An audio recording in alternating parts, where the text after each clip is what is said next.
Qual a diferença entre o engenheiro de dados, o analista de dados e o cientista de dados?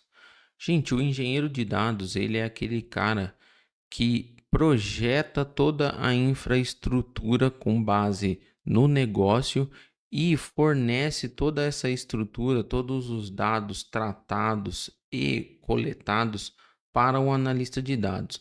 Então, resumindo aqui, o fluxo de trabalho dele é basicamente ele coleta os dados, ele trata os dados e ele armazena esses dados.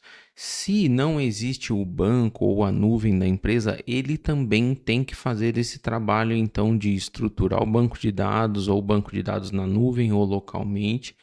Ele passa então a coletar os dados, tratar os dados e armazenar os dados.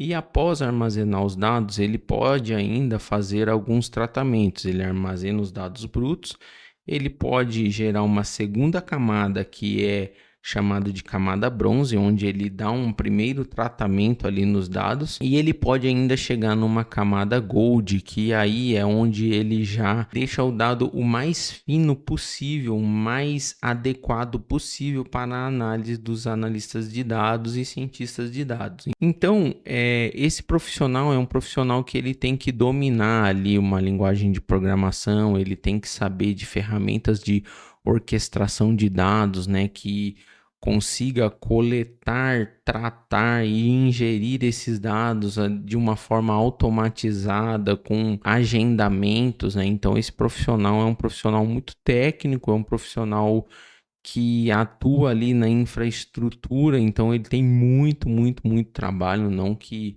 os analistas e os cientistas não tenham. E o analista de dados, ele é o cara que pega esses dados tratados ali, semi-tratados. Porventura, ele pode fazer algum tratamento ou não, dependendo da necessidade dele, mas o ideal é que ele não gaste tanto tempo tratando dados, mas sim analisando dados. Então, ele pega aqueles dados do passado e faz as análises no presente. Então, qual é, por exemplo, o aumento das vendas desse semestre em relação ao semestre anterior, ou desse trimestre em relação ao trimestre anterior? Então, ele faz a análise no presente com base nos dados do passado e do presente.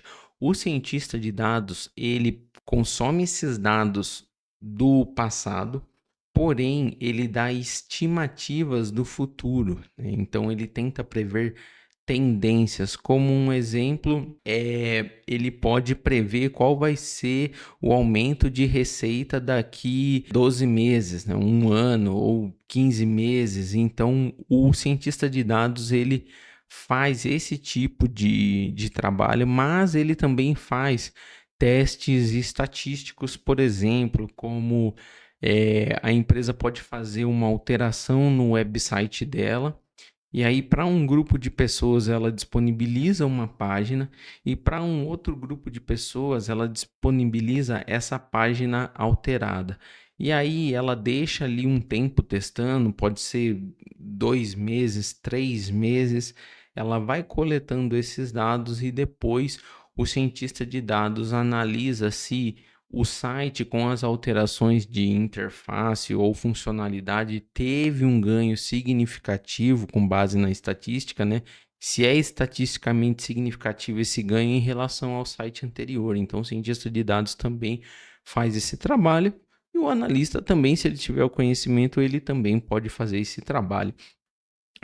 E esses cargos se misturam muito, tá, gente? Então, tem empresa hoje que está contratando analista de dados sem ter um engenheiro de dados. Então, o que vai acontecer? Esse analista de dados, ele vai precisar ainda organizar ali os dados, né? De alguma forma, ele vai ter que organizar os dados. E aí, vai do profissional ali, se ele vai organizar já num banco de dados local ou na nuvem, se vai ter recurso para pagar nuvem, se ele vai armazenar em planilhas mesmo, né? Então, esse profissional, ele pode estar fazendo esse trabalho, como o cientista de dados também pode estar fazendo esse trabalho do engenheiro de dados, porque normalmente as empresas não contratam um engenheiro de dados primeiro, né?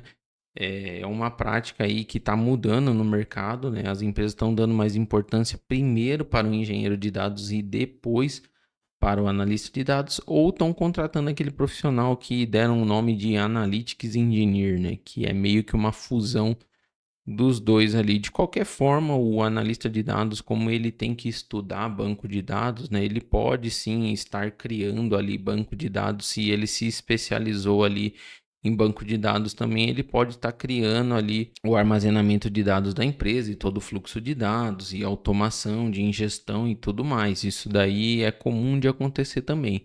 E o cientista de dados também pode fazer esse trabalho também. E assim por diante. Como o engenheiro de dados também, se ele tiver um conhecimento de análise de dados, ele pode até chegar a fazer ali as análises e aí o cara vira ali o famoso full stack, né, de dados. Então é isso, gente. Eu tentei passar uma visão do que são essas três profissões em dados. Eu não acho que exista uma melhor do que a outra. Tudo vai depender do nível de senioridade que você vai chegar em termos de dinheiro, assim. Eu acredito, pelo que eu já vi, engenheiro de dados é o cara que ganha mais. Por segundo ali vem o cientista de dados e o analista de dados vem por terceiro, mas tudo depende da senioridade da empresa. Salário é uma questão de cada empresa, região e tudo mais, não é só cargo, né? Então é isso, se você gostou do vídeo, deixa seu like, se inscreve aí no canal. Tamo junto, até!